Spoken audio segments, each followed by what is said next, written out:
Olá, o Olhar Independente de hoje dá início à exibição da série Artificial.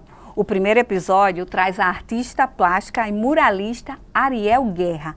Antes de entrarmos no universo das cores e das possibilidades de expressão artística de Ariel, vamos conversar um pouco com os realizadores Vitor Roque e João Augusto. Sejam bem-vindos aqui ao Olhar Independente. Obrigado. E aí, como é que surgiu, né, a ideia dessa série, Vitor?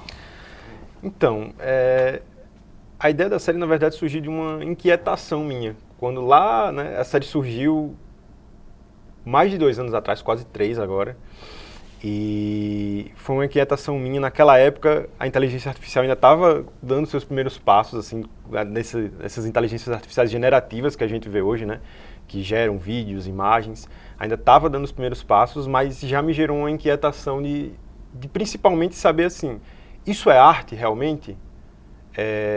E se isso é arte, realmente quem está fazendo, quem está só digitando um prompt para gerar aquilo, é artista? Esse conceito que a gente tem de arte e artista vai mudar com a inteligência artificial? E mais ainda, né? Qual é o conceito que a gente tem de arte e artista? O que é que classifica o que é um artista e o que é arte? E aí isso me inquietou tanto que surgiu a ideia da série e de explorar isso junto com outros artistas, de chamar eles para saber deles o que é arte, o que é ser um artista, né? De entender também deles, não só a opinião deles sobre os impactos da inteligência artificial, mas de entender deles assim, a faísca criativa deles, o que fez eles se tornarem artistas. Então surgiu dessa inquietação. Bacana. Então ela surgiu de inquietudes mesmo, né, de perguntas. Isso. E essas perguntas continuam, né? Quando a gente vinha falando nos bastidores, conversando, que há 3 anos atrás a gente não sabia onde é que ia dar, como é que ia ser, e a gente hoje ainda não sabe, né? A gente está vivendo e está indo e está se questionando e está buscando, não é, João? Como é que foi para você entrar nesse projeto? Então, fui pego já quando o projeto já estava avançado, né? Então, ele me chamou para compor a equipe, para cuidar da parte de fotografia. E aí, assim, foi surpreendente, assim, na época, porque, de fato, era uma temática muito, muito nova. Eu já tinha uma certa percepção de algumas coisas por ter familiaridade, acho que com um pouco mais dessa parte de tecnologia, mas não sabia propriamente do que se tratava exatamente esse debate e o conflito que isso poderia gerar, né? Que acabou, enfim, se tornando um pouco mais complexo depois que a gente já estava desenvolvendo a série. Mas eu acho que é uma temática válida para a gente estar debatendo exatamente como artista. Eu não tenho muito essa percepção do que se é arte ou não. Eu acho que a minha reflexão ela vai mais no sentido do o que é responsável para a gente fazer com a IA, né? Tipo, e aí eu acho que, enfim, a gente pode ir debatendo um pouco mais sobre isso, né? No decorrer aqui. Pois é, e como é que foi, Vitor, a escolha, né, dos personagens, dos convidados? Você queria de linguagens artísticas diferentes, né, como a gente percebe. Tem a artista plástica, né, muralista, que é a Ariel, aí tem da música, fotografia, cinema, né? Isso, a gente quis abrir uma gama de artes diferentes para falar de artistas diferentes, porque a gente acha que também, de certa forma, impacta de maneiras diferentes em algumas artes, né? Algumas são mais afetadas, outras um pouquinho menos. Então a gente quis ter essa variedade. E a gente chamou também, é bom lembrar, a gente chamou também 2 pessoas que estão fora do mundo das artes, né? Que a gente falou com a professora Ismene do IMD, porque a gente queria também ter esse embasamento teórico sobre o que é inteligência artificial e não classificar, por exemplo, qualquer tecnologia como inteligência artificial, então ter essa definição. E o Maurício, que é diretor de arte, trabalha também no FRN, é muito envolvido com tecnologia, com estudos de mídia, enfim, e a gente quis trazer também essa versão mais mercadológica, mais prática das aplicações da inteligência artificial. E aí o projeto, a série, foi um projeto que vocês conseguiram recursos, apoio, né? Como é que foi também essa parte da produção executiva? Então, quando a série surgiu, a ideia, assim, logo em seguida foi lançado o edital do Sebrae, né? Que é lançado quase todo ano, o edital de economia criativa, e aí a gente passou essa série no edital do Sebrae. E já com a chancela, a gente também foi atrás de outros patrocinadores, porque a gente achou que que a gente tinha muitas diárias de gravação, né, a gente queria fazer com uma equipe um pouquinho maior, e aí a gente conseguiu o patrocínio do Risa Bank, que é uma startup, inclusive potiguar, e da Vivarte Decoração também, que é uma loja de decoração, de floricultura, aqui de Natal. E eles também apoiaram a série. Bacana, né? Agora eu vou perguntar para o João, né? Em relação à inteligência artificial, o que é que você acha que ela afeta o seu trabalho diretamente como diretor de fotografia? Então, eu não acho que afeta assim muito, mas eu acho que a gente precisa ter um cuidado exatamente de saber como usar, né? Eu vou dar um exemplo aqui bem prático, assim, porque além de trabalhar como diretor de fotografia, eu também trabalho como fotógrafo, trabalho como continuista, como assistente de direção, então possuo também outras funções, né, no mercado aqui. Mas uma coisa que eu tenho utilizado ultimamente é a IA para tirar o grão da foto, assim. Então, ela acaba auxiliando no meu trabalho, né? Mas eu acho que é isso. A gente tem que observar exatamente o limite que a gente vai estar usando isso no nosso trabalho e a forma que isso vai auxiliar. Porque, no meu caso, isso me ajuda de uma forma, para tirar o grão de uma foto, por exemplo, vai me ajudar numa forma mais prática de eu não ter que estar gastando muito tempo ali para poder resolver isso de uma forma manual, de eu, com a facilidade de uma tecnologia, eu conseguir fazer algo que seria muito mais difícil se eu não tivesse esse recurso. Então, eu acho que ela vai afetar o trabalho de uma maneira que pode ser proveitosa, mas pode afetar outras coisas de uma maneira prejudicial. Aí exatamente se não estiver sendo utilizada com responsabilidade, né? Tipo, se a pessoa tiver realmente nem aí para isso e vai sair tacando IA em tudo. Tipo, um exemplo que você acha que pode ser muito prejudicial? Eu acho que as cópias, principalmente, assim, você se utilizar da IA para você realmente copiar um estilo, que é o que as pessoas estão fazendo, assim, né, ultimamente, e acho que é o maior problema que isso tá sendo debatido, exatamente essa questão da cópia. Porque, às vezes, até para o trabalho do fotógrafo, do diretor de fotografia, você vai poder usar uma IA para sincronizar as luzes com o seu telefone, para você ter mais controle sobre aquilo. Você vai poder reproduzir, às vezes, alguma lente de alguma câmera específica que você não tem acesso, e você tá ali, coloca ali no seu celular, então você já vai ter o aspecto para você, enfim, fazer uma decupagem, fazer alguma coisa assim. Mas de prejudicar, eu acho que até o prejuízo ele está muito atrelado a essa questão da cópia e a responsabilidade, né, da pessoa ser responsável. Um mau uso, né? Vamos assim dizer. Exatamente. E você, Vitor, né, como cineasta, diretor de produções audiovisuais, o que é que você percebe que tem interferido no trabalho? Eu acho que assim, o João falou duas coisas aqui que me pegaram, que assim, ele deu alguns exemplos de como pode facilitar, né? E eu acho que assim, que essas ferramentas para facilitar, elas sempre estiveram aí, se fossem como inteligência artificial ou não, né? Eu acho que o problema que a gente está discutindo é mais quando começa a ser essas inteligências artificiais generativas, né? Que elas criam. Sim. Então essa é uma questão que eu acho que... Quando passa pelo autoral, né? Exatamente. E eu acho que isso é uma questão que, como a gente estava conversando, a gente não vai entender agora. A gente vai entender daqui a muitos anos, quando a gente olhar para trás e... Pois é, por isso que eu disse, essa série a gente tem que guardar bem, assistir, exibir bastante e guardar bem para daqui a uns 10 anos, eu acho que até 5, a gente já vai ter muita coisa aí para voltar a debater, ver, rever e ver como é que está, né, no futuro que está bem próximo aí.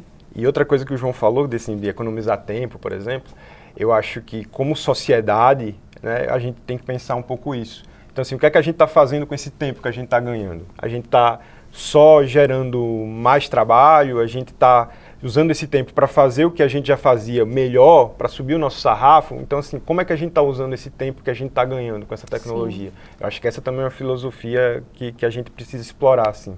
É importante. Bacana. Diante de tantas provocações, vamos assistir agora o primeiro episódio da série, né, com a artista Ariel Guerra, e a gente volta para encerrar esse bate-papo, tá bom? Tá ok. Eu lembro da primeira vez que eu tive orgulho do que eu fiz. Eu tava em Caicó, eu morava lá na época. Minha avó, ela é dona de uma vendinha lá, minha avó par de pai. Ela me dava uns jornais ou então uns cadernos para desenhar e eu ficava rabiscando. Aí eu lembro de um dia que eu fiz um leão. E assim, eu não olhei para nada, eu criei o leão ali do jeito que eu queria fazer o leão. E aí ela pegou e ela fez, meu Deus, isso aqui tá muito lindo, tá não sei o que, aquela gorra de vó, né? E guardou numa pastinha dela. Eu lembro que essa foi a primeira vez que eu tive orgulho de alguma coisa que eu tinha criado, assim, que geralmente a gente olha e copia, né? É diferente de você, vou desenhar isso aqui e desenhar da forma que sua mente te guiar.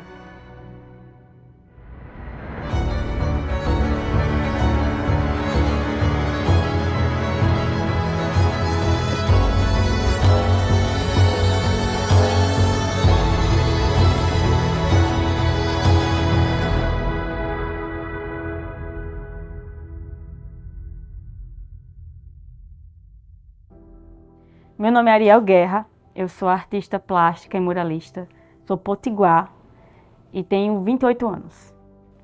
Eu comecei na arte muito nova, só que eu descobri na arte a forma de comunicar que me era mais confortável. Então, desde criança, eu me comunico através dos desenhos. Eu me formei em arquitetura e aí eu trabalhei 2 anos na área, não gostava da área, não sentia que eu conseguia me expressar da forma que eu queria lá. A gente se juntava na casa de um amigo chamado Júnior, e ele é um artista, assim, ele trabalha com tudo que você imaginar, pintura, planta, ele é um cara fantástico.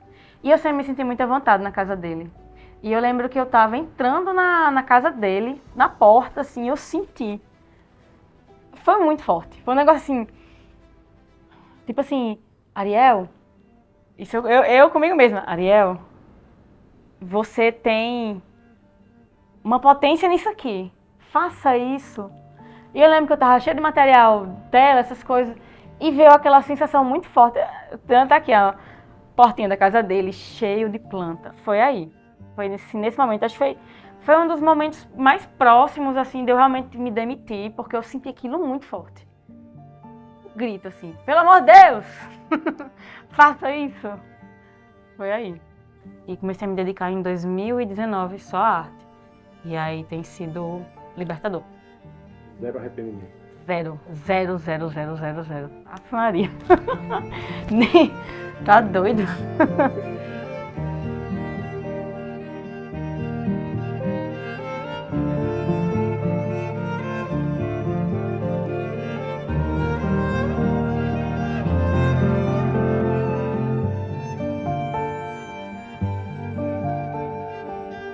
Eu me sinto uma pessoa que tem coisas para falar, mensagens a passar, opiniões a serem ditas na forma de arte, no meu caso da pintura. E as outras pessoas, elas entendem isso de uma forma diferente. Então a arte, ela tá lá para provocar também. Ela provoca ideias, ela provoca sensações. Eu acho que o artista, ele tá para fazer você sentir coisas que geralmente você no dia a dia não sente. Ele tá para provocar. Então a arte para mim é essa troca, é um encontro entre o que eu falo e você recebe. A arte para mim é isso. Eu trabalho muito com não rosto, que eu não coloco rosto nas pessoas. E não trabalho com um gênero bem definido, para que quando você visualize a obra, você, ao seu critério, decida quem é aquela pessoa. Se ela é um conhecido seu, se ela está sorrindo, se ela está triste. Eu entendo isso como uma forma maravilhosa de se passar arte.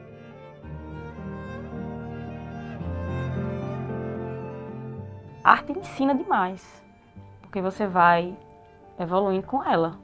É uma coisa muito surreal, assim, porque o que está lá na tela é quem você é. E eu percebi, tipo, sei lá, foi esse ano que eu percebi isso.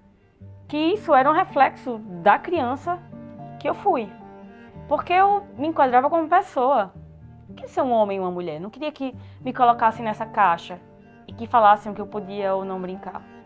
Então, na arte, quando eu comecei a pintar figuras que não têm rosto e que não têm uma forma definida e um sexo definido, eu me vi ali, sendo quem eu queria. O que é que mais te atrai nas obras?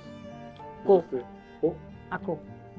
É assim, o casamento das cores na tela, você olha assim e faz, nossa, isso aqui faz muito sentido. Sempre que eu vou começar um trabalho novo e eu tenho um tema específico que eu retratar, eu vou estudar. Aí eu leio sobre o assunto, eu vejo vídeos sobre o assunto, eu procuro música sobre o assunto. Música é um negócio que me ajuda muito. Eu estudo, eu pesquiso, eu faço os esboços.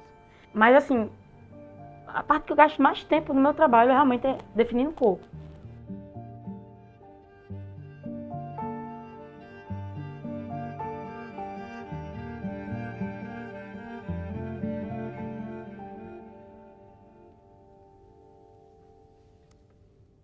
Então no processo é tipo esboço, estudo de cor, isso antes de tudo, pesquisa, estudo, aí esboço, estudo de cor, e aí eu vou trabalhar quando a arte tá mais elaborada, assim, tudo se encaixa, aí eu começo a tela, ou mural, ou arte digital. É um caminho. É às vezes mais importante do que a arte, porque é nesse caminho que as ideias vão evoluindo.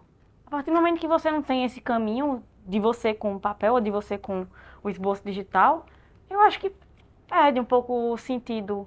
Quando começaram a mesinha digitalizadora e veio essa boom da arte digital, teve uma galera, não presta, não sei o quê, tá. É uma ferramenta que faz um produto diferente, tá aí. Produto existindo e não tirando o valor de outro.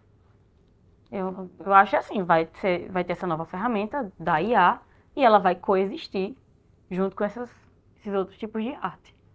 Mas sim, eu estou um pouco mais desconfiada das coisas que são criadas hoje em dia, porque eu não sei até onde foi um processo sincero, completo da pessoa, ou foi algo que ela jogou algumas palavras e... Mas será que essa pessoa que digitou lá, antes não estava sentado com o caderno, pensando sobre o que procurar ou o que é que ele queria representar ali?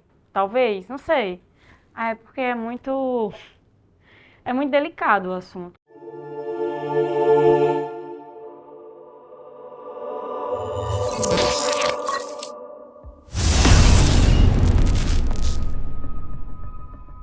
A inteligência artificial necessariamente passa pelo aprendizado de máquina. Ela pode aprender a partir de dados, aprender a partir de experiências, e tudo isso é muito rápido, porque são algoritmos que constroem essas experiências e a partir delas dão resultados que para a gente são elementos balizadores para tomadas de decisão, ou construir artifícios de forma automática. Essas generativas que estão no nosso dia a dia hoje, elas são frutos da evolução de outras inteligências artificiais que vieram antes dela. Quando isso começa a criar automaticamente coisas que nós levaríamos um certo tempo para fazer, isso começou a mexer com a nossa segurança. Isso causa muito impacto na área do processo criativo, isso causa muito receio nos profissionais que têm relação com essas áreas, porque a pergunta que fica é: quanto tempo eu levaria para chegar neste ponto em que esta ferramenta constrói esse vídeo, essa conversa, um livro, às vezes livros inteiros escritos a partir de uma palavra ou de um contexto. Eles acabam tendo medo das tecnologias, né? Sempre surge aquele receio de que vai ser substituído por uma das ferramentas de IA, só que isso não é verdade. A gente tem que evoluir com as tecnologias e utilizá-las a nosso favor. Não, nenhum medo, porque assim, eu acho muito diferente uma coisa da outra. Pra mim não tem nenhum tipo de comparação assim, próxima. Eu acho que isso aqui é IA, a primeira. Cadê? Quem é o artista? Essa foi IA. Foi IA? Foi IA. Aham! Coisa de diferenciar. Essa aqui é IA? Não, a outra foi A outra é IA? Foi. Essa daqui? Isso. Caramba, é muito semelhante. Parecido, velho. Isso aqui foi uma pessoa. Essa foi IA. É sério? É sério. Mas é a expertise de você saber o que você vai misturar, o que você vai pedir para IA. Isso também é muito humano. Então não é uma coisa que eu olho assim e desmereça um trabalho feito com IA, de jeito nenhum. Eu não acho que uma tela pintada à mão e uma IA tem uma melhor que a outra. São diferentes. Entende? Quando realmente é feito por IA, dá assim aquele, nossa, isso foi IA, como é que chegou até aí? E você pega outro artista que trabalha com isso, ele vai fazer coisas fantásticas. Uma história para contar, uma narrativa para contar dele, e você acha que... E ele faça aquilo de uma forma que só ele sabe fazer. É isso, acho que vale a história. São dois tipos de artes diferentes, os dois são maravilhosos. Basicamente isso. Mas você fica com o seu. Eu fico com o meu. Você acha que o seu tem mais magia? Pra mim tem.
Então, foi dada a largada as provocações, né? Começando com Ariel Guerra e com vocês aqui, né? No início da nossa entrevista. E aí eu queria que o espaço é para vocês agora falarem, visto esse primeiro episódio, e aí tem uma série mais adiante para a gente acompanhar nos próximos programas, né? Como é que isso passou por vocês, essa série, né? O que é que mudou em vocês depois dessa produção? Em mim mudou muita coisa, assim. Confesso que aquelas inquietações que eu falei que geraram, né, que foram a gênese da série, elas viraram questões muito maiores conforme eu fui conversando com os artistas. Então, assim, eu comecei com 1, 2, 3 perguntas e saí, assim, com milhares. E eu acho que essa foi a intenção da série, nunca foi trazer respostas. Mais provocações, né? Isso, sempre foi ser uma plataforma para refletir. A gente refletir isso mesmo e debater, né? Eu acho que comigo também, assim, aumentou. Eu tava com um debate discursivo, assim, na minha mente um pouco mais limitado, assim, quando eu entrei. Acho que o primeiro episódio que a gente gravou foi o de Ariel, né, se não me engano. E exatamente no dela, como foi o primeiro, acabou surgindo muitas possibilidades de exatamente isso, né, de pensamentos que eu ainda não tinha, assim, exatamente por enxergar a forma que ela enxergava a IA também, porque... Eu não tinha conversado como entrevistado com ela, como eu estava só na fotografia, então o momento que eu tive foi ali quando a gente estava gravando. E aí realmente isso abriu um leque muito grande de reflexões que foi só aumentando da mesma forma com o decorrer da série. Pois é, e a série, né, além de exibida, vocês estão pensando o que mais para ela? Vai ficar disponível para as pessoas verem também? A série, inclusive, já está disponível, né, no Vimeo e no YouTube. A gente está pensando, a gente não tem certeza ainda, mas há discussões para uma segunda temporada. Eu sempre provoco ele para a segunda temporada. Porque, né... E aí buscando outras linguagens, outros artistas? Buscando, talvez até outros âmbitos que não sejam da arte também, né? Então, assim, inteligência artificial, por exemplo, nos esportes, em outros lugares, enfim, a gente tá pensando o que é que a gente pode explorar aí, porque realmente é um campo vasto. Com certeza. Pois a gente fica muito feliz com a participação de vocês aqui, parabéns pelo projeto, pela série, né? E aí, como eu disse, a gente vai continuar nos próximos programas, né, vendo os episódios seguintes da série, né? Então, fica aí a dica, né, para quem está aqui assistindo, que iniciou essa provocação conosco, né? Agora todo mundo foi provocado a pensar e a discutir mais a inteligência artificial nas artes, né? E aí a gente vai ver mais episódios nos próximos programas. Obrigada mais uma vez, parabéns, sucesso. Obrigado, Érica. Eu que agradeço. E o Olhar Independente de hoje fica por aqui, mas você também pode participar do nosso programa entrando em contato conosco através do QR Code aqui na tela ou no nosso Instagram, Olhar Independente TVU. E eu te espero na próxima semana com mais produção audiovisual. Tchau, tchau!